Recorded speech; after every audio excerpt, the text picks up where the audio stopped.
le campus, voilà, avec campus. Mais c'est la même chose. Absolument, c'est la même chose.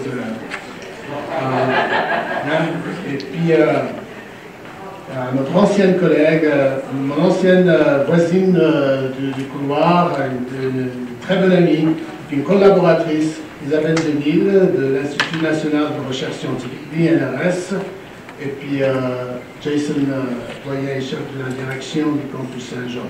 Alors, sans tarder, je vous donne la parole, partagez avec nous votre expérience et puis vos perspectives. S'il vous plaît, rejoignez-moi pour les accueillir.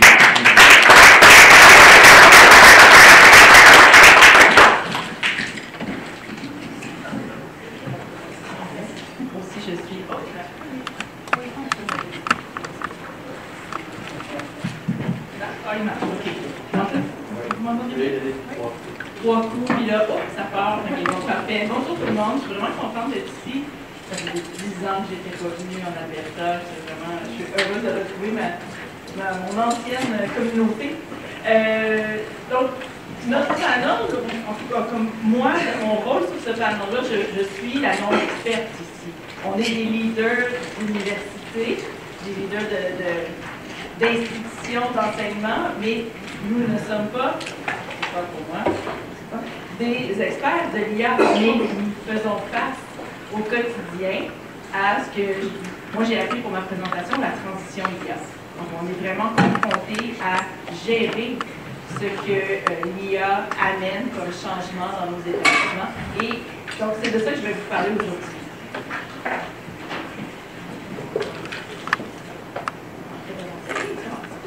Donc, comment se repérer dans cette transition IA-là? Je vais parler d'un repère tout au fil de ma présentation, mais afin de me présenter un petit peu brièvement quelques repères qui sont juste sur qu'est-ce que c'est l'INRS, d'où j'arrive avec mon propos aujourd'hui. Donc, l'INRS, c'est vraiment un petit établissement universitaire au Québec qui fait de la recherche dirigée. Donc, on fait vraiment de la recherche dirigée vers des enjeux qui sont pertinents pour le développement social, culturel et économique du Québec, c'est dans notre mission. Et évidemment, ce qui peut être d'impact pour le Québec peut l'être pour le Canada et ailleurs dans le monde, évidemment.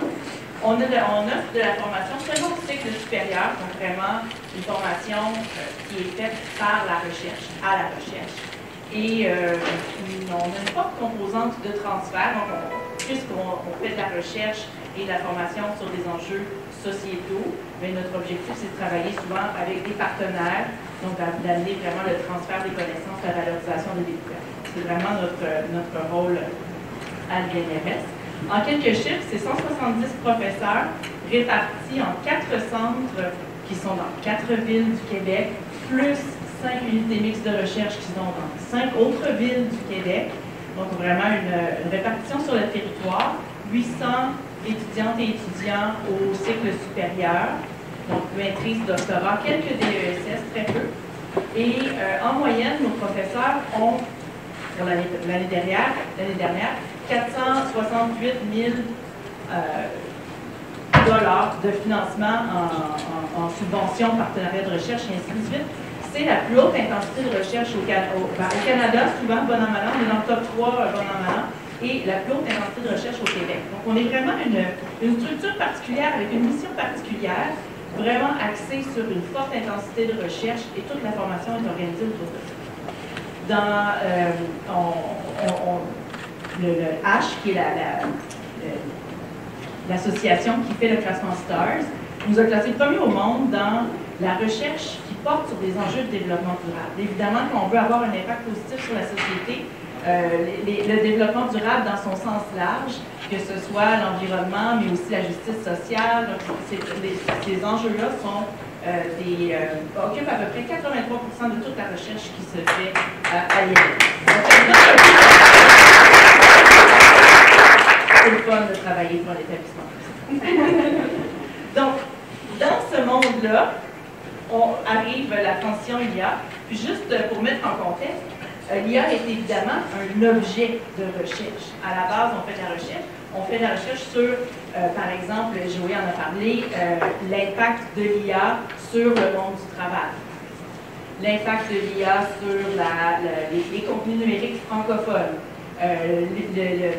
l'utilisation de l'IA pour développer la confiance numérique dans des environnements de réalité virtuelle en ligne. Donc, il y a vraiment toutes sortes de recherches qui portent sur l'IA qui a lieu à l'INRS, mais c'est aussi un outil de recherche. Donc, d'utiliser l'IA pour identifier des sites potentiels de moléculaires pour avoir les nouveaux médicaments, par exemple.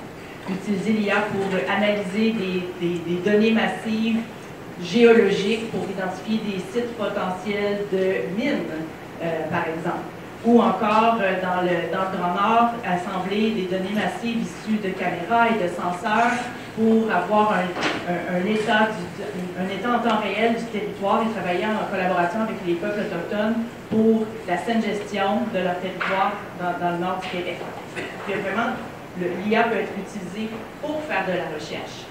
Et en plus, ben, on en a parlé aussi, c'est un outil de travail. Hein? On s'en sert pour résumer des textes, pour traduire des textes, on s'en sert pour donner du sens à des données qu'on a collectées, faire un beau tableau Excel, un graphique, et ainsi de suite. Donc, toutes ces utilisations-là de l'IA sont condensées là, dans notre établissement qui est l'INRS et préoccupe les gestionnaires, en fait, de l'établissement de notre université.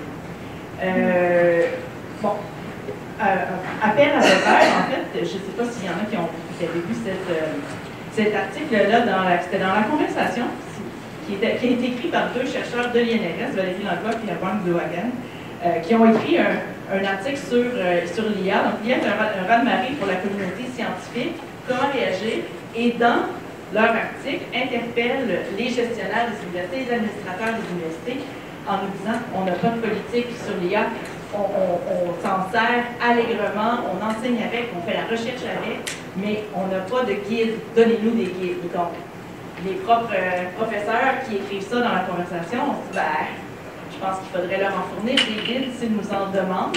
Donc, on a cet appel à repère-là. Et bon, moi, dans mon poste, je suis directrice scientifique, je suis l'équivalent de VP Recherche, VP académique, je suis responsable des affaires professorales, de l'EDI, du développement durable de l'international. C'est ça, un petit établissement. J'ai 4 cadres sous ma responsabilité, à peu près 35 employés, et au-dessus de 75 documents normatifs, donc politiques, directives, processus, règlements. Donc, c'est pas évident de regarder tous ces cadres-là et intégrer des normes liées à l'IA. Je pense que c'est Joël qui en parlait. On n'y arrivera pas. Là. La technologie se développe beaucoup plus vite que la rapidité à laquelle je peux mettre à jour mes documents normatifs. C'est impossible. Donc, pour moi, aborder la transition IA par les normes, donc par nos règlements politiques et ainsi de suite, c'est comme entrer dans une course aux armements. Là. On s'est perdu d'avance. Donc, comment faire pour aborder cette question-là autrement? Donc, moi, ce qui me dirige dans la vie, c'est beaucoup les valeurs. Puis, je pense que l'aborder par les valeurs, ça peut être une façon de garder la tête hors de l'eau, puis de donner du sens à la transition qu'on vit. Puis, ça a été mentionné quand même. Marc-Antoine en a parlé, Valentine en a parlé, et Joël aussi. Les valeurs viennent vraiment influencer l'éthique de travail, notre rapport à la technologie. Donc, c'est vraiment, ça peut être intéressant dans un contexte universitaire. Je pars d'un contexte, d'un petit cadre constitutionnel que j'ai vraiment simplifié pour les besoins de la cause aujourd'hui, de Michel Bergada, qui est à Genève. Donc, nos valeurs dictent, donc il y a une relation directe entre nos valeurs et nos normes. Et dans un contexte d'IA générative, nos normes, on commence à avoir un petit peu de difficulté. Mais donc, pour les réajuster, il faut retourner à nos valeurs et retravailler nos normes en conséquence. Quelles valeurs en contexte universitaire? Ben, les valeurs, on a la valeur d'intégrité, hein, et la valeur de la conduite responsable de la recherche, la responsabilité. Donc ça, c'est vraiment pour nous les deux valeurs importantes où nos étudiants ont une politique d'intégrité, suivent une politique d'intégrité, et nos chercheurs, qui sont aussi nos étudiants, suivre une politique de conduite responsable de la recherche. Et donc, la formation par la recherche vient connecter ces deux politiques, mais aussi ces valeurs qui les sous-tendent. Donc, qu'est-ce que ça veut dire? On réinterprète nos valeurs. Qu'est-ce que ça veut dire être intègre à l'ère de l'IA générative? De l'IA tout court, mais de l'IA générative surtout. Qu'est-ce que ça veut dire être une chercheuse ou un chercheur responsable à l'ère de l'IA? On réinterprète ces politiques-là, ces valeurs-là, à la lumière des changements en cours. Donc, pour moi, l'ancrage dans ces valeurs-là, ça nous permet de réactualiser nos normes en continu.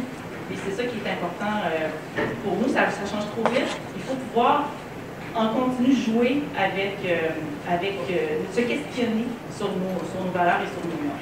Avec l'INRS, on fait partie du grand réseau de l'Université du Québec. On a fait un petit groupe de travail, justement, pour repartir de nos activités scientifiques, la formation, la recherche, le transfert, et de se doter de grands principes directeurs. On s'est amusé à faire ça et regarder aussi tout ce qui se passe dans les universités en ce moment au Québec. Et beaucoup des principes qui ont été énoncés par nos établissements, les collègues, sont vraiment ancrés dans la pédagogie. Donc, comment enseigner à l'ère de l'IA, comment encadrer le plagiat, donc ces choses-là. Mais peu ont réfléchi à la recherche. Donc, ça amène, et la recherche amène une couleur différente, puis une perspective différente sur les valeurs aussi. Puis on en a parlé aujourd'hui aussi, la compétence, donc de former les gens à réfléchir éthiquement, donc à réfléchir aux outils qu'ils utilisent, à leurs impacts, à leurs biais. Bien, ça vient vraiment, si on forme des gens à faire de la recherche, bien, si on les forme en développant cette compétence-là, bien, la question de plagiat est contextualisée dans l'expression de cette compétence-là, dans la pratique, la déontologie, on en a entendu. Bien là, ça vient changer le cadre normatif complètement de « tu as le droit de faire ça, tu n'as pas le droit de faire ça ». C'est plus, ben voici, c'est comme ça que je veux travailler, en cohérence avec les valeurs de ma profession, et donc on forme de cette façon-là.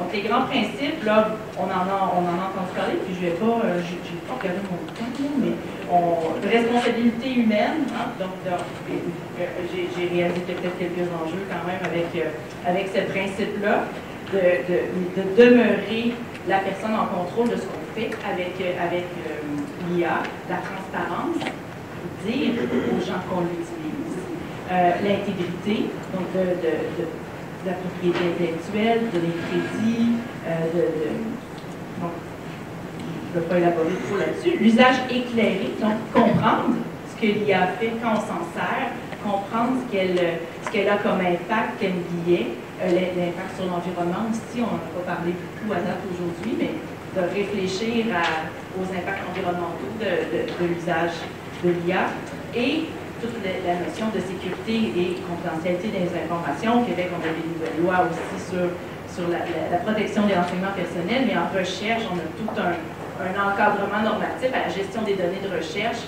qui est vraiment bien établi. Ça pourrait servir d'exemple pour des entreprises aussi, une fois de temps en temps. Donc, comment on fait pour éclairer ces normes-là? Ça nous donne un petit cadre conceptuel, puis je trouve que ça ouvre la porte au reste du panneau, puis ça résume un peu ce qu'on a entendu à date, où on doit constamment naviguer entre ces valeurs-là, l'éthique, l'intégrité, la recherche responsable et les normes qu'on se donne nous-mêmes comme collectivité. Et ça se fait en dialogue et en co-construction, nécessairement en continu. Et comment avoir un rôle éclairé dans ce cycle-là? C'est par la formation et la sensibilisation. De comprendre ce qu'on fait, comprendre ce que l'IA fait aussi pour pouvoir faire les bons ajustements et suivre la technologie du mieux qu'on peut. Donc, moi, j'arrêterai là pour aujourd'hui et je laisserai la place à mes collègues. Je pense que c'est ça. Oh, c'est bon? Vous êtes des leaders. Allez, il y a là, oui, c'est bien, c'est bien.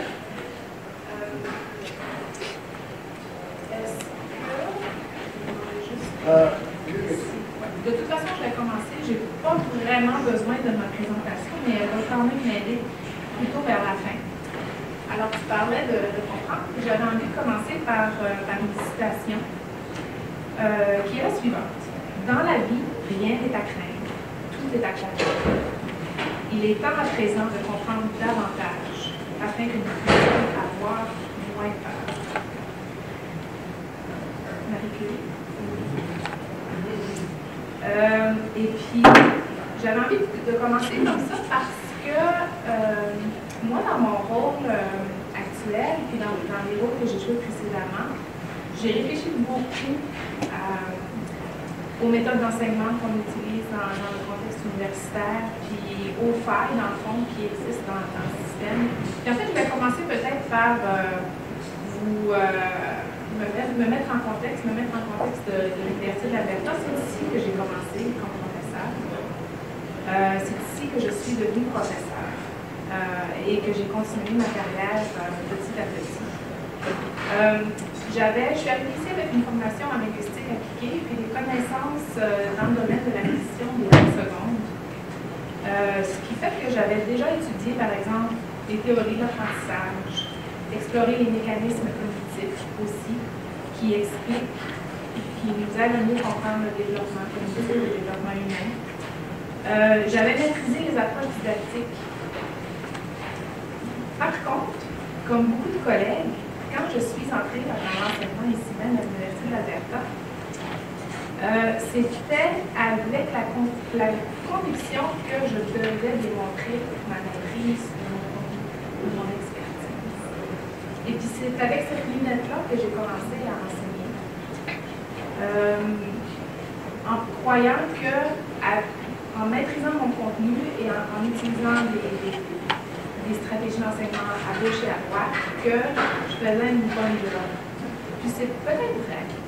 Je ne suis pas là pour juger de ça aujourd'hui. Je l'ai fait avec passion, je l'ai fait avec engagement, je l'ai fait avec structure, mais au fil du temps, il y a un malaise qui s'est développé en moi parce que je sentais quand même qu'il y avait un manque de cohérence entre mes valeurs liées à l'enseignement et puis dans le fond mes méthodes au jour le jour où je mettais davantage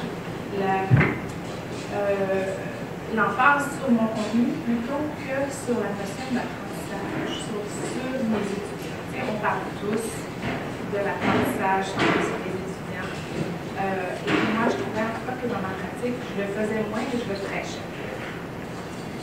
Je vous raconte tout ça parce que, après avoir expliqué, corrigé, donné des exemples et tout ça, à un moment donné, j'ai choisi de bifurquer et d'aller vers le conseil pédagogique dans l'université, ici au centre de l'éducation numérique. Et ça a transformé, dans le fond, ma vision, mais aussi ma façon d'enseigner. Parce que, pour la première fois, j'avais des outils de base qui m'aidait à comprendre qu'est-ce que ça veut dire concevoir un cours, qu'est-ce que ça veut dire concevoir un programme. J'apprendrais rien à mes collègues en éducation. Mais il reste que pour moi, puis je pense que je peux faire le parallèle avec beaucoup de collègues, ces outils-là, je ne les avais pas, mais ils m'ont vraiment ancré dans une compréhension complètement différente de l'enseignement. Puis j'ai continué mon petit bonhomme de chemin, ma petite bonne forme de chemin en conseil pédagogique pendant une dizaine d'années. Et c'est ce que j'ai remarqué, en fait, que ces outils-là peut-être qui me manquaient dans mes façons de faire. Pourquoi je vous raconte tout ça? C'est parce que moi, je trouve, dans le fond, qu'avec l'arrivée de l'IA générative, qui nous pousse complètement, que dans le fond, je ne veux pas dire nécessairement un retour en arrière, mais un retour à des principes, à des cas conceptuels vraiment de base qui nous semblent dans qu'est-ce que ça veut dire enseigner, mais surtout apprendre. C'est peut-être là où on va retrouver notre liberté de repenser, de reconsidérer c'est quoi l'apprentissage, c'est quoi mon rôle d'enseignant en milieu universitaire ou ailleurs. Quand on pense à l'apprentissage, il y a Marc-Antoine hier qui disait quelque chose, je ne te citerai pas directement, mais qui a mentionné l'idée que dans le fond, l'IA, si elle est utile dans notre vie quotidienne, c'est là où elle prend un sens, ou en tout Je veux dire, on se rend compte que dans le fond, c'est pas simplement de mettre certaines informations dans un collimateur, de recracher autre chose sans la comprendre, parce qu'en fait, s'il y a un sens dans la vie quotidienne, on va vouloir l'utiliser pour faire du sens, pour nous aider à accomplir des choses. Fait que, dans le fond, ce que j'aimerais faire ce matin avec vous, je ne sais pas où j'en suis, je ne sais pas, c'est de revenir à des idées très simples qui peuvent, moi, manquent dans ma pratique. Je suis certaine que beaucoup d'entre vous connaissez cette taxonomie, la taxonomie de Bloom, qui nous encourage depuis longtemps de penser à l'apprentissage en termes de compétences et non en termes de contenu. Hier encore, on avait des discussions dans l'atelier de créer une conférence qui finalement, on est tous obsédés par une obsession collective sur le plagiat, entre autres. Pourquoi? Si je demande à mon étudiant d'être capable de transférer ses connaissances, de distinguer, d'interpréter, de recouper, oui, l'IA peut l'aider à faire tout ça. Mais moi, ce que j'aimerais dire, en fait, c'est que peut-être qu'aujourd'hui, la taxonomie de Bloom, elle est plus pertinente que jamais. Si on se donne la permission de considérer que l'IA devient un partenaire cognitif de l'apprentissage. C'est-à-dire que comment l'IA peut m'aider à trier, à comparer, à traduire, mais dans quel but? Pourquoi je le fais? Donc, on revient à la notion de faire du sens, c'est-à-dire l'élève qui peut nous recracher un essai sans y avoir mis plus que 5 minutes. OK. Peut-être qu'il va réussir à faire son parcours, mais à un moment donné, dans son parcours, ça sera plus suffisant.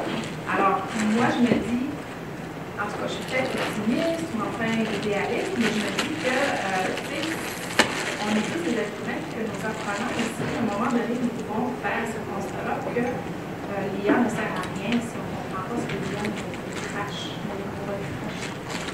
Donc, mon invitation, c'est de retourner à l'essentiel, que ce soit la taxonomie de Bloom ou la cohérence pédagogique de Biggs, qui présente un schéma très simple de la conception pédagogique, qui met en lien les cibles d'apprentissage, les activités d'apprentissage et d'enseignement et l'évaluation. Et lorsque tout ça est cohérent, ben, je pense qu'on en arrive à être capable, finalement, de concentrer notre rôle sur ce type de compétences qui sont celles identifiées dans le cadre, enfin c'est en anglais, c'est le Competency Framework for Students,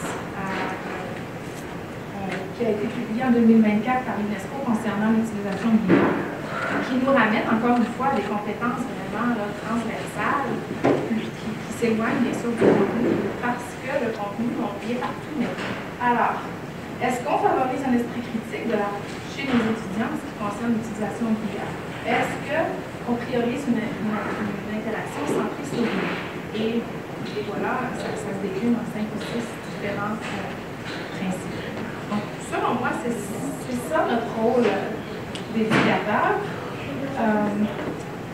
Et puis, donc, je finis, excusez-moi, j'ai une présentation devant moi, donc je regarde derrière moi les gens, mais dans le fond, c'est ça, c'est que répondre à cette question-là, quel est le rôle de l'enseignant dans le contexte de l'IA, va peut-être requérir une remise en question profonde du rôle de l'enseignant, s'éloigner une fois pour toutes de notre contenu qui nous est si cher, comme je vous disais au départ, et puis de repenser notre rapport à la connaissance et à l'apprentissage. Je finis avec un petit bonus, ça ne vient pas de moi, mais c'est quelque chose que j'ai trouvé celle-ci, voilà, que j'ai trouvé pertinent de penser à quoi ressemblerait notre monde éducatif dans un univers post-plagiat. Et puis, Eaton l'aborde sur cette notion-là, donc je vous invite à consulter. Voilà.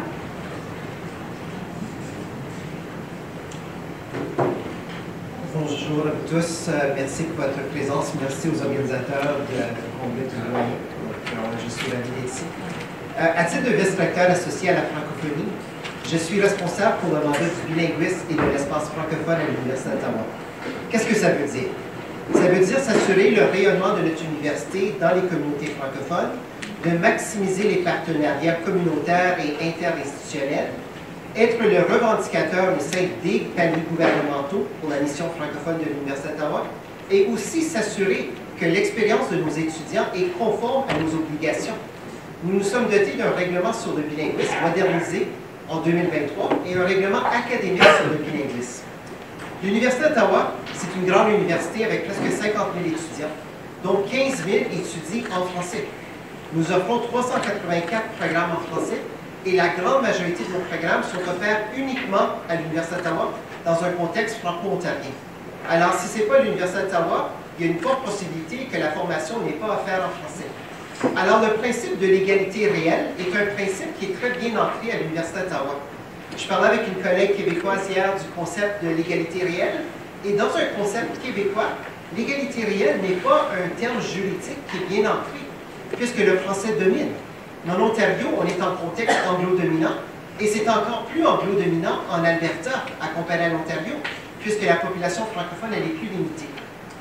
Quand ça vient à l'IA, nous avons mené et remené des activités, des groupes de réflexion sur l'intégration de l'IA dans le milieu académique et en recherche. Et ces groupes de travail continuent à se pencher sur ces questions à tous les 2-3 mois, puisque le contexte de l'IA change rapidement. Mais aujourd'hui, je veux vous présenter certaines inquiétudes. Marc-Antoine a parlé d'un concept de technophobe hier. Je ne suis pas technophobe, je suis historien. J'ai enseigné longtemps l'histoire des sciences et de la technologie, donc l'intégration des technologies dans la société. Et c'est un peu la vision que j'ai pour l'IA.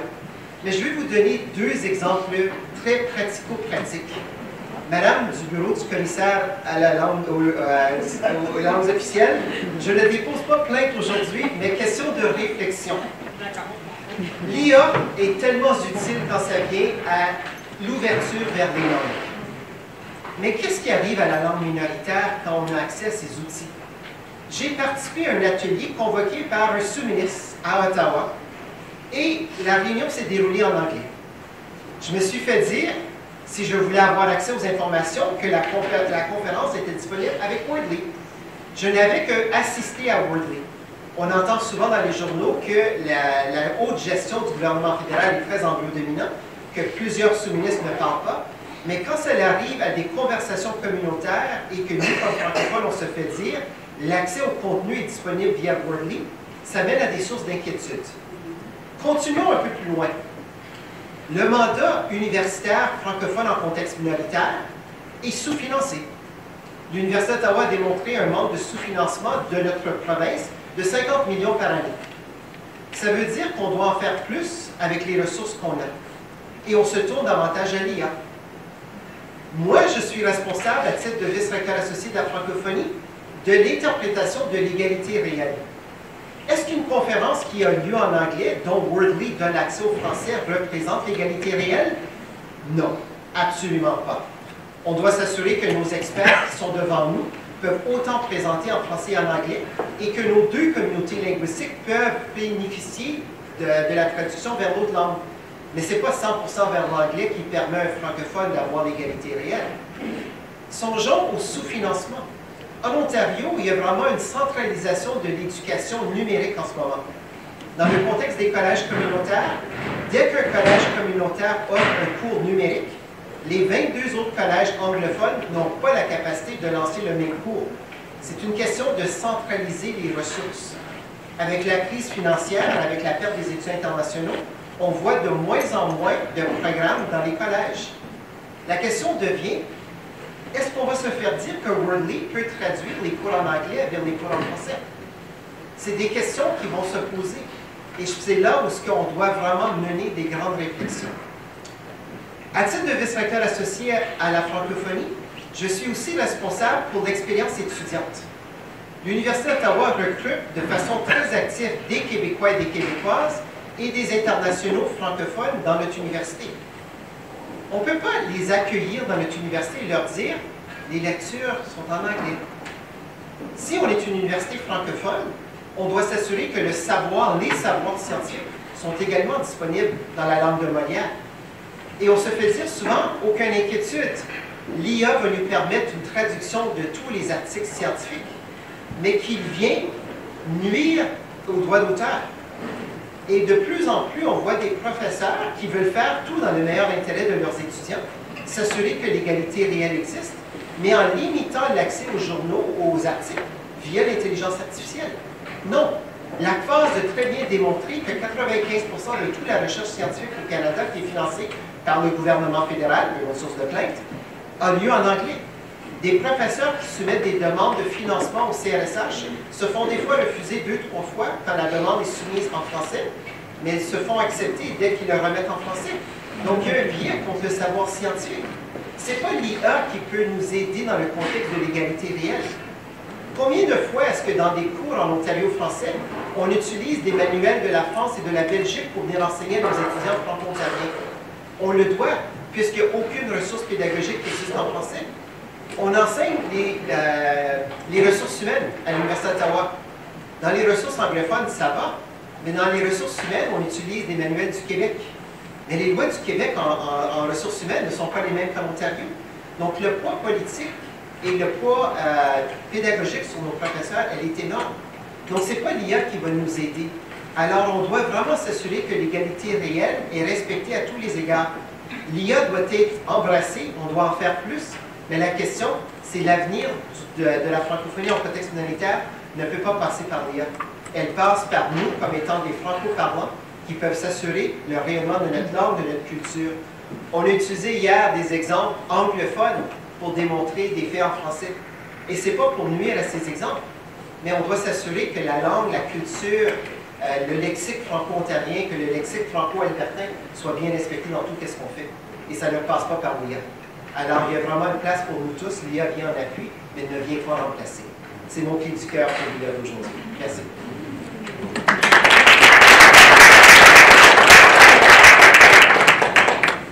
Merci. J'aimerais à mon tour féliciter le doyen et les citoyens pour organiser un si bel événement. Donc, moi, je suis de l'Université de Moncton. L'Université de Moncton, c'est une université francophone au Nouveau-Brunswick, pour environ 5500 étudiants. Et, ça marche, 5500 étudiants. Donc, on a développé récemment un pôle d'excellence en intelligence artificielle. L'Université de Moncton est fortement et fermement ancrée dans sa communauté. Donc, lorsqu'on a créé notre pôle d'excellence, on a voulu s'assurer qu'on fasse de la recherche collaborative avec nos partenaires, soit communautaires, mais surtout aussi privés. On n'est pas arrivé, donc on avait déjà des capacités en IA, donc on avait déjà 3 groupes de recherche qui existaient depuis une vingtaine d'années, 15 à 20 ans. Donc on avait déjà des capacités lorsqu'on a lancé notre initiative. Donc on a eu des défis, bien sûr. Premièrement, on a évalué nos ressources internes, donc nos capacités, nos expertises. Et puis, on a sensibilisé nos partenaires, donc nos partenaires potentiels, nos partenaires déjà existants, à la possibilité de l'IA dans leur milieu.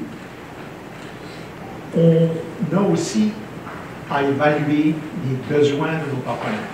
Donc, souvent, nos partenaires nous approchent avec un défi, un problème. Donc, on doit identifier si c'est possible pour l'université de les aider à résoudre leurs défis. Puis, on doit agencer les partenaires avec un ou plusieurs professeurs dans différents groupes de recherche pour travailler ensemble en recherche collaborative. Donc, tout ceci, c'est assez intense en ressources humaines. Donc, lorsque j'arrive en poste, il y a à peu près 8 ans, on avait un bureau de soutien à l'innovation qui avait 2 demi-postes flottants. Actuellement, on a 5 personnes qui travaillent au bureau de soutien à l'innovation. Donc, ça prend quand même J'ai pas fini. J'ai vu les techniques. Donc, ça prend énormément de ressources humaines. Lorsqu'on travaille avec des partenaires externes, il faut avoir des ententes, il faut avoir des ententes de non-divulgation, par exemple, et des ententes financières. Donc, on a démarré le pôle d'excellence, qu'on appelle le pôle d'excellence Atlantique en intelligence artificielle et en gestion de données. On a dénoté Pléiade. Puis le mot Pléiade, c'est pas à cause que je suis en astrophysique, c'est quelqu'un d'autre qui l'avait choisi, mais j'ai peut-être inspiré. Donc, le Pléiade, c'est un pôle qui conserve nos capacités. C'est un peu comme Mila, mais peut-être de taille plus humaine que Mila, c'est plus petit. On a quand même beaucoup de ressources. On a une quinzaine de professeurs spécialistes en IA, surtout au département d'informatique, en génie, et puis en statistique mathématiques. Et puis, on a une autre vingtaine, trentaine de profs qui appliquent l'IA dans leur recherche, surtout en santé, mais aussi dans d'autres domaines. Donc, ils vont faire des projets, souvent en collaboration avec un spécialiste du domaine. On a aussi, Pléiade nous a permis de développer des partenariats. Donc, annuellement, je dirais qu'on a probablement plusieurs douzaines de partenaires externes, surtout du privé, mais aussi du communautaire, avec qui on travaille sur différents projets. Donc, on travaille beaucoup en robotique, donc dans l'industrie de la pêche, de la forêt. Donc, c'est facile d'acheter un robot, mais acheter un robot et l'implanter sur une chaîne de production, ça prend beaucoup de développement. On a des spécialistes en robotique qui peuvent programmer et adapter le robot aux besoins de nos partenaires. On travaille aussi beaucoup en santé. On a une nouvelle chaire de recherche en IA santé qu'on a lancée il y a moins d'1 an, grâce à un don d'un mécène. Et puis, on a travaillé, par exemple, sur la détection du COVID. Donc, un chercheur avec l'Institut Savoir à Ottawa a développé une méthode de détection grâce à des rayons X pulmonaires, donc grâce à l'imagerie médicale. On a aussi une autre personne qui travaille avec des personnes qui ont fait des AVC, qui ont la difficulté à parler. Donc, il a développé un logiciel intelligent qui peut lire ces paroles, des paroles qui sont très difficiles à comprendre à l'oreille, et le transmettre soit par écrit ou avec une voix artificielle. On travaille en FinTech avec une compagnie d'assurance sur les feux de forêt. Tout à l'heure, on a mentionné les feux de forêt. Donc, on a aussi eu un projet qui consistait à détecter des propos sexistes sur Internet. C'est un partenaire qui avait des sites Internet qui devaient filtrer tous les propos haineux ou sexistes. On a aussi développé des logiciels ou des méthodes pour détecter la violence dans des foules à partir de l'imagerie. Donc, seulement le mouvement des foules pour pouvoir détecter qu'il y avait de la violence qui s'apprêtait à se passer. Donc, les polices, par exemple, les foules dans des gros spectacles, par exemple. Puis j'en passe. Donc, on a travaillé avec beaucoup de partenaires. Donc, on a été chanceux d'avoir des fonds de démarrage de sociétés de développement, soit régional ou provincial. Donc, on a eu à peu près 4 millions de dollars pour démarrer notre pôle d'excellence. Puis, ces sommes-là nous ont permis d'embaucher des agents d'innovation, mais aussi d'offrir des montants de contrepartie pour aller chercher plus de financement de recherche. Donc, ce 4 millions-là a été multiplié par plusieurs facteurs, je dirais, de l'ordre de 5 à 10 selon les domaines sur lesquels on travaille. Donc, on a eu des défis, bien sûr. On a des IA, il y a beaucoup de demandes. C'est impressionnant qu'on a des partenaires qui ont des défis. On ne peut pas toujours répondre à leurs besoins. On a un nombre fini, bien sûr, de chercheurs, d'étudiants, mais autant de répondre à leurs besoins. Donc, ça résume un peu les activités, puis c'était quand même un billet différent qu'on a parlé jusqu'à ce heure, mais c'est vraiment un rapprochement à la communauté. Merci beaucoup.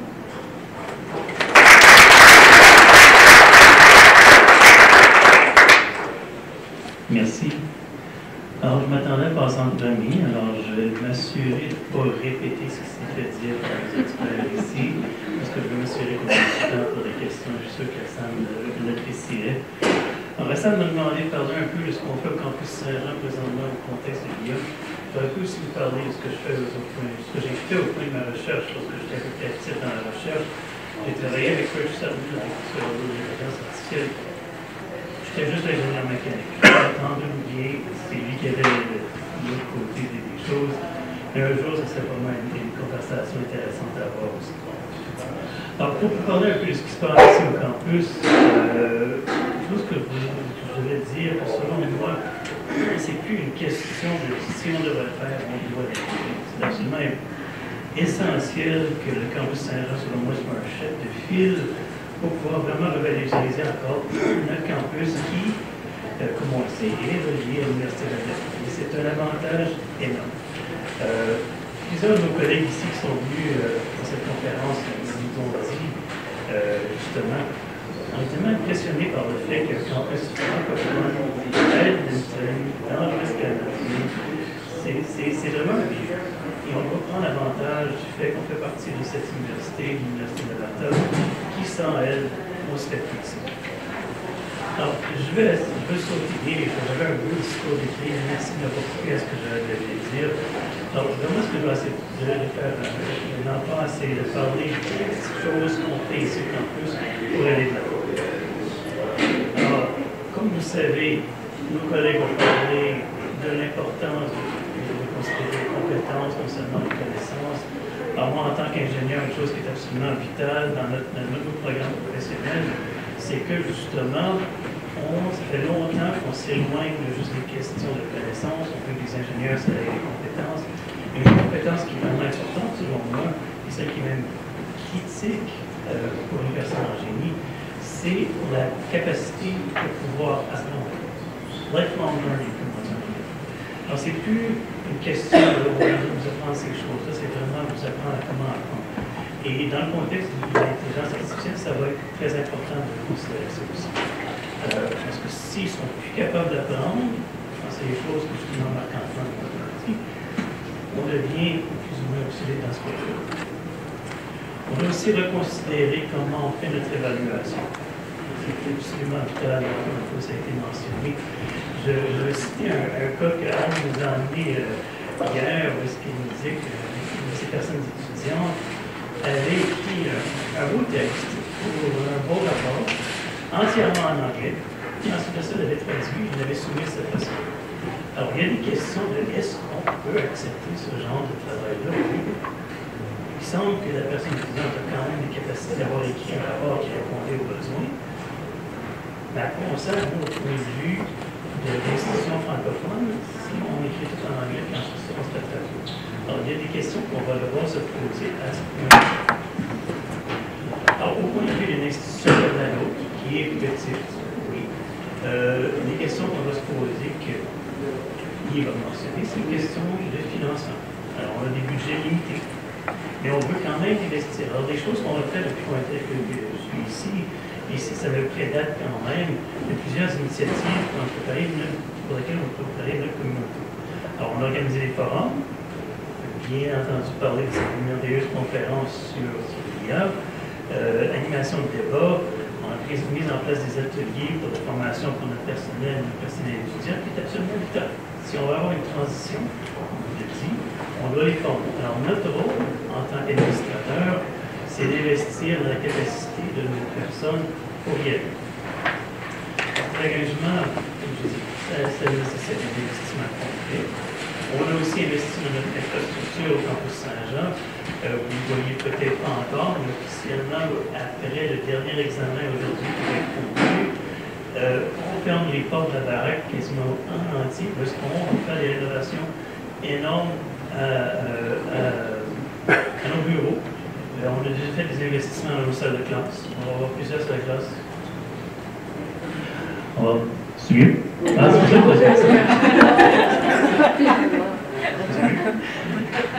On fait des investissements dans nos infrastructures, dans nos salles de classe.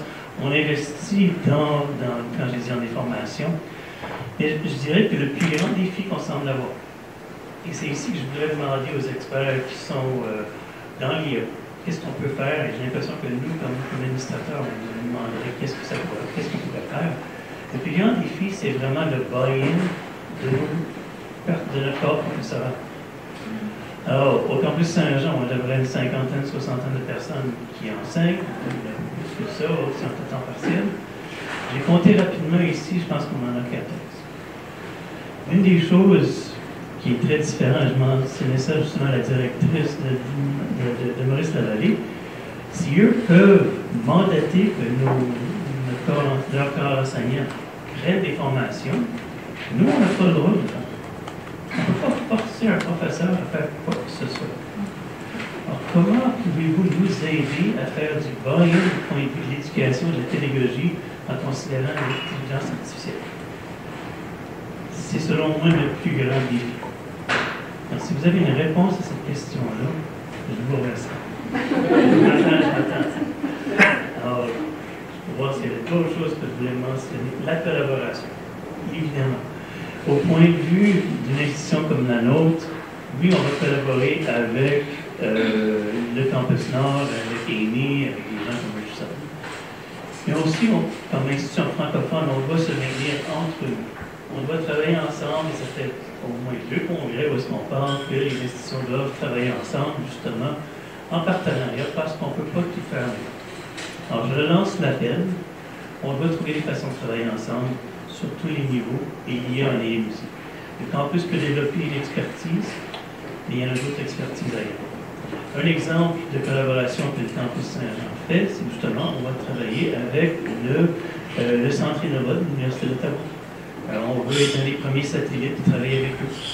On veut développer une salle de réalité virtuelle pour que notre programme d'enseignement ou d'éducation puisse aider nos futurs enseignants à être mieux préparés dans la salle de classe sans nécessairement les mettre dans la salle de classe s'ils sont pas nécessairement. Alors, c'est toutes les choses dans lesquelles on a investi parce que sinon, pour des façons stratégiques, on sait que c'est vraiment la meilleure valeur qu'on a. Alors, je vais arrêter à ce point-là en disant que le campus Saint-Jean, all in, on veut le faire avec vous. Merci beaucoup. Excellent.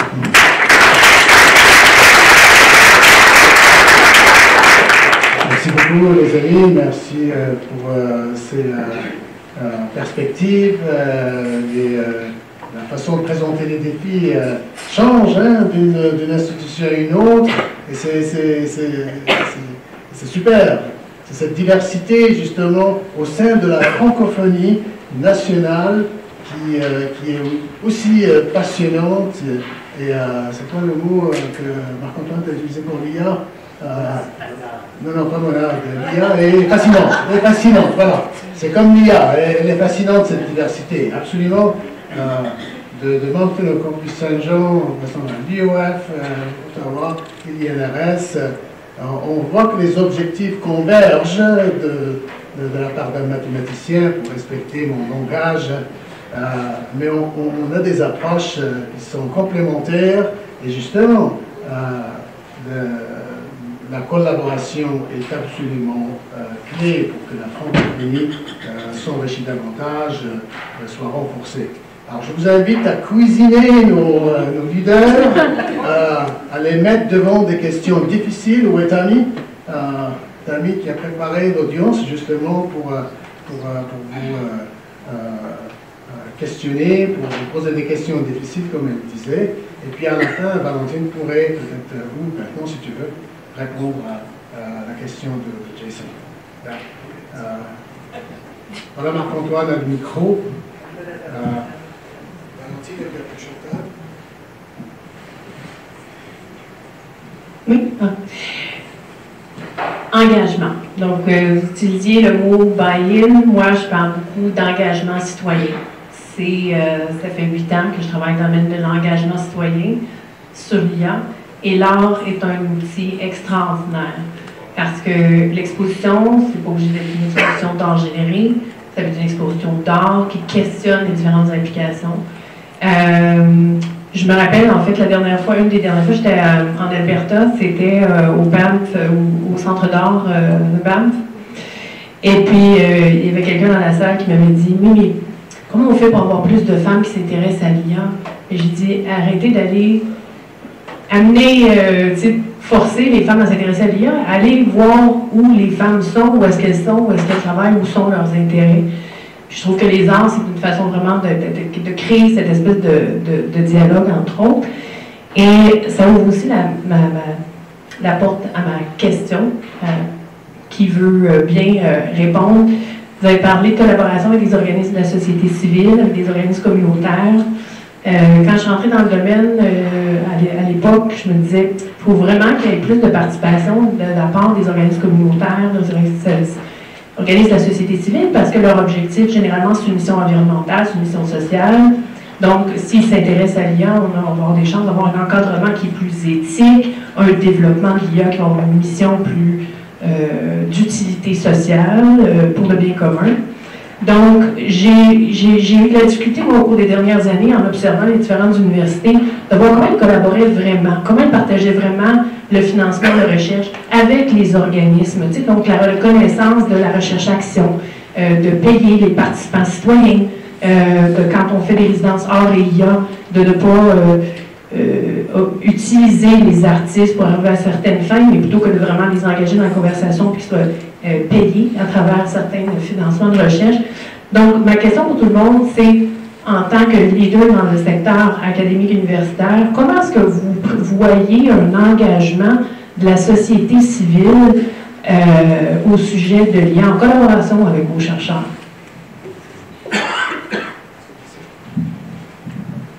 Je peux me tenter. C'est une excellente question. C'est toujours un défi. Nous, on essaie de trouver une formule gagnant-gagnant. C'est-à-dire, lorsqu'on rencontre des partenaires, que ce soit communautaires ou autres, l'université, qu'est-ce qu'on cherche? C'est de la formation intéressante à nos étudiants. Donc, beaucoup des projets dont je vous ai parlé, finalement, il y a des étudiants impliqués. Donc, ça leur donne de l'expérience dans le vrai monde, que ce soit communautaire ou dans les affaires, dans l'industrie. Qu'est-ce qu'on peut amener aux groupes communautaires? C'est l'expertise, non seulement en IA, mais aussi pour aller chercher du financement. Donc, on a souvent des groupes qui sont intéressés, mais qui n'ont pas de ressources à donner, même si c'est un gros défi, mais ils n'ont pas de ressources. Donc, nous, on essaie d'aller chercher du financement avec, que ce soit UNITAX ou d'autres organismes quelconques provinciaux ou fédéraux. Donc, on amène une expertise de recherche, de financement pour compléter un projet. Donc, un projet avec le partenaire. Puis, on essaie de aussi impliquer les étudiants. Donc, on rencontre souvent des groupes, souvent c'est plus côté économique, c'est sur le milieu des affaires, un gros intérêt en IA, mais on a travaillé aussi avec des groupes communautaires, comme pour le projet sur les personnes qui ont souffert de AVC. C'est avec un centre de réadaptation, donc qui avait des besoins, qui avait des patients, qui avaient la difficulté à communiquer. Donc, un de nos professeurs experts qui fait de l'IA, ça fait une vingtaine d'années, sinon plus de 25 ans, a développé un outil pour eux qui est appliqué à leurs patients.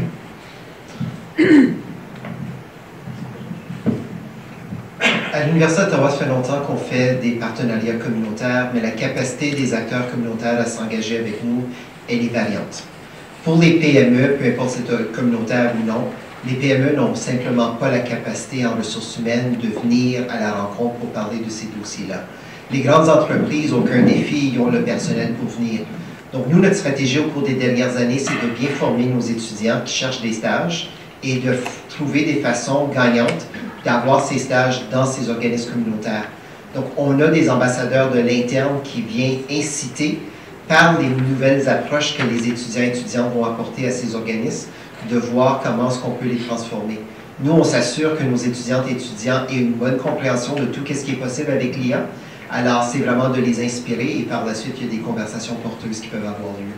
Mais quand on les invite, ils ne sont pas à l'appel, pas à cause qu'ils n'ont pas de volonté, ils n'ont simplement pas la capacité. Juste un point de complément, sans redire tout. Je pense que c'était vraiment important d'impliquer les communautés, les partenaires communautaires au début du processus. Nous, à l'INRS, on fonctionne par programme scientifique, donc on se dote de programmes scientifiques pour les 5 prochaines années. Quels sont les enjeux auxquels on veut s'adresser, qu'est-ce qu'on veut travailler dans nos différents centres de recherche. Et on informe ces programmes scientifiques-là en travaillant avec des comités de liaison. Donc, on utilise plusieurs partenaires avec lesquels on a déjà des relations, d'autres qui nous demandent de venir partager c'est quoi leurs besoins envers la recherche sur les thématiques, donc sur les thématiques de nos divers centres. Et là, on fait notre programme scientifique en fonction de leurs besoins. On travaille comme ça, puis aussi de travailler aussi à la fin avec ces partenaires-là en mobilisation des connaissances. Donc vraiment de travailler avec des partenaires sur tout le continuum. Ça, c'est vraiment important. C'est bon. On a une question, Chantal Pierre. Court commentaire, puis une question. Court commentaire par rapport à la citation de Mme Curie. Merci d'avoir apporté cette citation-là, parce que j'étais en milieu scolaire quand on a vécu l'arrivée de l'Internet comme enseignante. Je faisais la panique totale, les enseignantes. Et puis maintenant, j'enseigne au programme d'éducation, et puis c'est la même panique totale. Et moi, je suis complètement, depuis 3 ans, en train de transformer ma pédagogie, parce que j'ai pas le choix, il faut que je prépare la génération d'enseignants à être confortable avec l'IA, et moi, j'apprends beaucoup. Et aussi, j'apprends aussi, on soulève beaucoup, ma collègue et moi, Annie, qui va être ici tantôt, l'importance du discernement et de la présence humaine derrière l'IA. Mais l'IA fait des choses géniales. Et merci du commentaire par rapport à toute la création, parce que cette année, j'ai commencé à explorer l'écriture de textes avec l'IA, pour des textes à présenter aux éditeurs. Par exemple, l'IA peut nous écrire un poème croisé sur le son on, mais j'ai pas regardé le contenu alors que je fais beaucoup de ça. Alors c'est un autre petit point. Ma question au niveau de la recherche, maintenant, ça je vais y arriver, c'est tout par rapport aux formes d'analyse qualitative, par rapport à la théorie, toute la théorie ancrée, les par catégories conceptualisantes. Je me pose beaucoup parce que je peux juste imaginer si je faisais ce genre d'analyse-là présentement, alors que je l'ai fait pendant mon doctorat beaucoup, je le fais un peu moins. Quelle est la validité de demander à l'IA d'analyser, par exemple, NVivo avant, un logiciel vous aide à faire des catégories, des nœuds, etc., mais on est quand même comme humain derrière. Mais quelle serait la validité d'une recherche que je trouve c'est comme, on parle de 400 heures de travail qui pourrait être 1 heure, la validité, et c'est quoi, qu'est-ce que vous voyez présentement en milieu de la recherche par rapport à cet élément-là? Je suis curieuse. Difficile de répondre à ça, parce que ça dépend de chaque, je pense, de chaque chercheur, de chaque domaine, puis peut-être que les collègues dans la salle aussi pourraient répondre à cette question-là, mais ça revient à la compréhension de ce que notre IA fait. Donc, ça peut être très valide si on comprend bien les algorithmes qui sont derrière. Si on ne comprend pas ce que l'IA fait, donc le sens qu'on accorde ensuite à l'analyse, c'est le garbage in, garbage out de tantôt. Moi, j'aimerais ajouter que dans le fond, si on considère que l'IA, c'est un partenaire cognitif, dans la recherche aussi, alors, ça devient un data point. Je m'excuse de l'expression en anglais, là, mais donc, lorsqu'on triangulise, c'est ça le mot en français? Trianguliser? Quelque chose comme ça? Trianguler, merci, trianguler. Lorsqu'on triangule nos données, peut-être que, dans le fond, l'analyse que l'IA aura fait des données qualitatives du terrain devienne un point de référence. Mais puisqu'on a besoin que tout ça soit centré autour de l'interaction humaine, ben on revient à ça un petit peu. Hein, ce modèle-là, moi, je l'aime bien parce que, dans le fond, il parle beaucoup plus que juste de la notion de plagiat. Là. Donc, c'est ça. Puis, je pense que c'est Maury qui disait, ben il faut prendre l'IA comme si c'était Isabelle, OK? Lui-même lui donner un nom qui fasse partie de notre quotidien, qui soit intégré finalement dans ce processus-là de développement de connaissances, plutôt que d'un simple outil qui va faire tout le travail un peu mécanique. Ah, tu viens de mettre Isabelle, donc tirer le drap. L'IA, c'est Isabelle.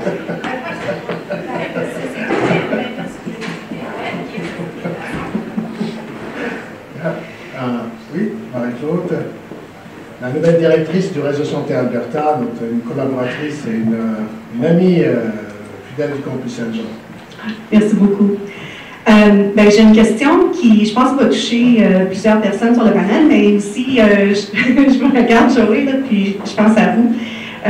Ce que j'ai entendu en vous écoutant tous les 5, c'est que l'IA fait tout changer très rapidement. On parlait de 20 à 2022, tout a changé, de 2019, c'est incroyable. Et puis là, j'entends parler de planification stratégique qu'on fait généralement sur une période de 5 ans. Mais qu'est-ce que je fais avec ça maintenant comme leader? Qu'est-ce que je fais avec ma planification stratégique pour les 5 prochaines années en pensant que peut-être tout va changer?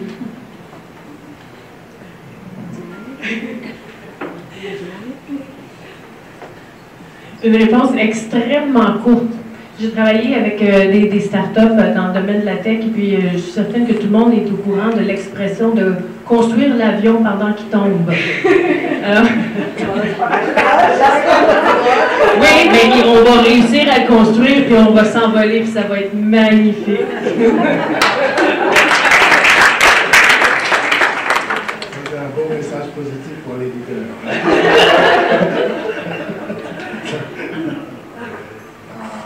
Oui, Eva? Ah, ok, désolé. Bien, en arrière. Oui. Moi, j'ai entendu le mot organisme communautaire et ça m'a vraiment interpellée parce que je viens d'un organisme communautaire. En fait, je viens de la radio francophone, Radio Cité 97.9, pour ceux qui veulent checker ça. Et puis, j'entends communautaire, puis dans ma tête, moi, radio, tu sais, je connais la console. Il y a quelques boutons, il y a des ajustements, ces choses-là. Quelques logiciels de mise en onde. Mais l'IA, pour moi, c'est comme comment ça peut rentrer là-dedans et comment, mettons, en tant qu'un organisme qui est une université et un organisme qui est une radio communautaire, comment on peut collaborer. Moi, j'avais dans l'idée que peut-être un étudiant est intéressé à l'IA au niveau de la maîtrise ou doctorat, peu importe. Et puis qu'il dit, ah, ben il y a une façon d'optimiser les radios communautaires avec l'IA. Moi, je dis, OK, viens-t'en. Puis peut-être aussi de créer des liens, parce que c'est ça qui est le problème avec le communautaire. On est tellement cassé financièrement qu'on n'arrive pas à avoir du temps ou des ressources humaines pour créer des liens, parce qu'on n'a pas le temps. Tout est toujours une question de bénévolage, tu sais. Alors, je me demandais comment, mais moi, je parle d'un cas bien spécial, je parle de ma paroisse, les radios communautaires. Donc, si quelqu'un est capable de répondre avec ce genre de questions-là, un peu alambiqué, parce que je ne sais pas ce que c'est l'IA tant que ça, à part ChatGPT. Alors, est-ce qu'il y a une personne qui pourrait... Puis Marc-Antoine a parlé hier de Bouquenel, qui crée des podcasts à partir d'un texte. Je trouvais ça fascinant. Peut-être Marc-Antoine pourrait rajouter... Marc-Antoine, je te pense après. Peut-être si tu veux répondre au niveau des outils, moi j'en teste régulièrement. Tantôt d'ailleurs, je n'ai pas vraiment répondu à ta question. Moi, comment je l'ai testé, mon OBNL, c'est dans le fond un organisme communautaire, c'est un organisme de la société civile, si on veut appeler ça comme ça. Et on est toujours au financement projet par projet, on fonctionne avec des bénévolat, on est toujours à l'engagement. Donc, on partage beaucoup des mêmes réalités. Il y a 8 ans, je faisais beaucoup l'advocacy pour avoir plus de financement pour les organismes de la société civile. On a raté notre coup au Canada. On a continué de donner le financement aux entreprises avec une minorité. Si on regarde le financement au Canada, c'est à peu près, mettons, si je prends un cercle, juste pour donner une idée visuelle, le 3/4 du cercle est donné aux entreprises, il y a une petite portion qui est donnée au secteur académique, puis le secteur société civile, 0. 0. Alors, on a manqué notre coup au Canada. Ça, il faut se l'entendre. Ceux qui ont mis en place les stratégies d'IA au Canada, ils ont raté leur coup. Tant au niveau de l'acceptabilité sociale, de la compréhension, parce qu'on n'a pas mis en place assez de financement pour de la littératie algorithmique, mais aussi pour aider les organismes, autant les organismes culturels, qui maintenant sont face à des défis incroyables, puis on leur dit dépêchez-vous d'adopter, dépêchez-vous d'adopter. Dépêchez-vous d'adopter, tout ce que ça veut dire, c'est adopter des produits américains, là. On s'entend. BookML, ChatGPT, l'IA, ce n'est pas, je le répète, ce n'est pas ChatGPT. Donc, dans une radio communautaire, qu'est-ce que vous allez faire? Vous allez prendre BookML, un produit de Google, enregistrer, ça va vous faire un faux podcast avec 2 voix niaiseuses qui disent des jokes plates à répétition. Je m'excuse, je ne suis pas capable de vous vendre aucun produit, là. Je peux vous dire que moi, comme OBNL, je m'en sers malheureusement de ChatGPT vraiment avec une espèce de mauvais goût dans la bouche. Parce que des fois, je vais faire des petits sommaires. Mais ça, je veux répondre un petit peu à une partie de votre question. Même quand je fais des sommaires, parce que l'IA n'est pas en innovation. Innovation sociale, innovation juridique. Le ChatGPT, il va toujours répéter ce qu'il connaît, pas comment réinventer, comment faire des choses. Donc, même les sommaires, ils sont biaisés dans le sens de vieille façon de faire les choses. Ils n'imaginent pas du nouveau journalisme où est-ce que les femmes sont plus incluses. Ils n'imaginent pas des formes d'art. Donc, pour répondre à votre question, 8 ans plus tard, peut-être qu'on est plus conscient. Peut-être que le gouvernement, peut-être que les... Moi, ce que je souhaite vraiment en 2025, c'est que les entreprises se réveillent au niveau de la responsabilité sociale des entreprises, puis qu'ils se disent que travailler avec les organismes de société civile, puis les aider, ça ne veut pas dire les utiliser pour faire du fake AI for good, pour avoir l'air de bien faire les choses, mais de vraiment les écouter en termes de leurs besoins et de les laisser libres et propriétaires de leurs données. Pas juste ça, s'il y a une propriété intellectuelle qui se développe, ça devrait rester avec l'organisme culturel. Ça, il y a eu des startups à Montréal qui ont été amenés en cours, parce que quand tu travailles avec des organismes culturels, encore là, la langue à terre, puis qu'il y a une propriété intellectuelle qui s'est développée autour de l'IA et de la modélisation 3D, bien, ils ont poursuivi l'organisme culturel pour avoir la l'API. C'est pas ça de la collaboration avec les organismes de la société civile. Là. Alors, on va passer à Yves maintenant. Et peut-être Valentine va poursuivre après le repas. J'aimerais vous offrir... après Yves, J'aimerais vous offrir une solution pratico-pratique. On est chanceux, on a énormément d'étudiants dans toutes nos universités qui ont des obligations de faire des projets d'études, des études de cas. L'École de gestion Telfair a énormément de programmes où les étudiants doivent aller faire des études de cas. Et ce n'est pas la première fois que j'entends qu'un organisme communautaire se tourne à notre École de gestion Telfair. J'espère qu'il y a des parallèles avec l'École de gestion de l'Université de l'Alberta. Mais il doit faire des exercices à savoir comment est-ce que l'IA peut venir aider un organisme communautaire, une radio francophone. Moi, a priori, je n'aurais pas les idées, mais si on avait un étudiant ou un étudiant qui viendrait passer quelques heures avec vous, qui fait des études à savoir qu'est-ce que la radio fait avec l'IA, ça peut devenir une belle feuille de route. Donc, c'est un apprentissage pratico-pratique pour l'étudiante ou l'étudiant qui est encadré par un professeur qui est un expert. Et une fois qu'en gestion, le projet a été approuvé, là, on peut trouver d'un côté technologique comment les intégrer. Alors, je vous encouragerais vraiment de bien connaître les professeurs au campus Saint-Jean à l'Université d'Alberta. Donc, allez les trouver, allez voir Jason. Arrêtez pas d'achaler Jason pour trouver la bonne personne. Mais nos étudiants cherchent toujours des projets porteurs. Ils veulent quelque chose de concret et vous avez un projet hyper concret qui est transformateur. Donc, venez à l'appel des professeurs et de leurs étudiantes et étudiants. C'est vrai, juste avant de donner la parole à Marc-Antoine, dans la refonte des programmes que Anne a mentionné tout à l'heure, il y a une majeure de francophonie et communication et qui prévoit de l'expérientiel pour nos étudiants. Et nous, François, il est là. Et justement, on pensait à la Radio-Canada, à la Cité, on pensait justement à ces initiatives, n'est-ce pas? On en a parlé. Alors, oui, communiquez avec nous et puis on se fera un plaisir. Ouais, merci. Est-ce que je peux dire un mot avant qu'on passe à Marc-Antoine? Alors justement, un nouveau programme au campus qui s'appelle l'entreprise de compétences, puisqu'on amène des gens justement qui cherchent du travail et on les forme et on leur offre des projets en partenariat. Alors, appelez-moi et on va vous mettre en collaboration avec ces personnes. Merci Marc-Antoine. Il n'y a pas de souci, on a le temps. Oui, pour ta dernière intervention, deux remarques. Vous disiez, je ne sais pas exactement ce qu'on peut faire avec l'IA, d'une manière générale, pas simplement pour la radio, mais aussi d'une manière générale. Alors, on a vraiment failli dans notre mission au Conseil aviseur du gouvernement du Canada. On a mené pendant 2 ans une campagne de sensibilisation à l'IA. Puis j'ai l'impression, j'ai co-dirigé toute cette mission, j'ai l'impression que ça ne servait à rien, quasiment. On a un cours en ligne, on a mis en place un cours en ligne pour que tous les habitants et les habitants, pas simplement citoyens et citoyennes au Canada, puissent justement s'informer mieux.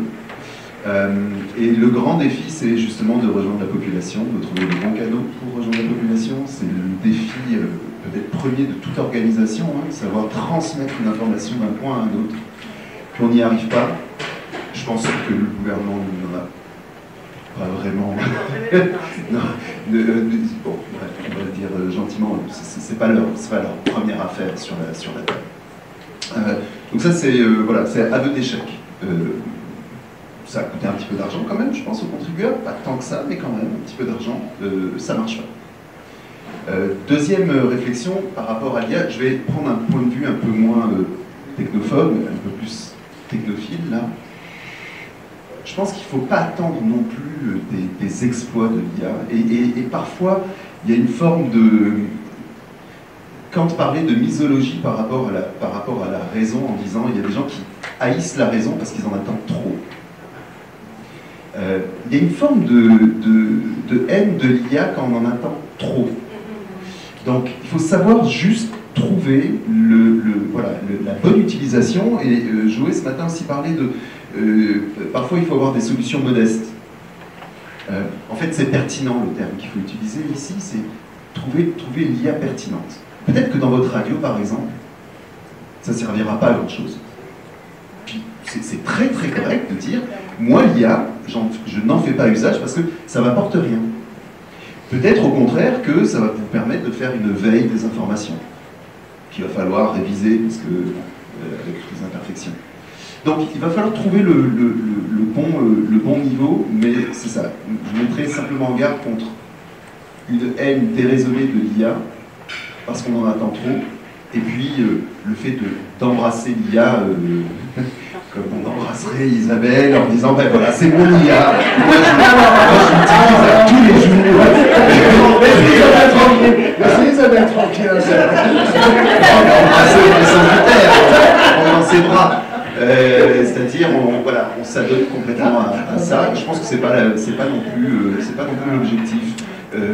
Par exemple, pour trouver les points d'entrée, les catégories, quand on fait des revues lactiques, il va falloir réviser ça aussi avec notre cerveau. Ça marche pas automatiquement. Alors, s'il vous plaît, rejoignez-nous pour remercier le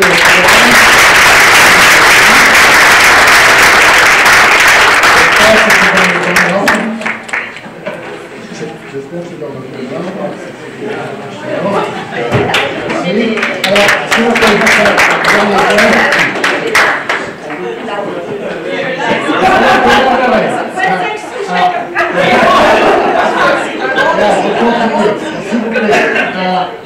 on va avoir un repas du midi.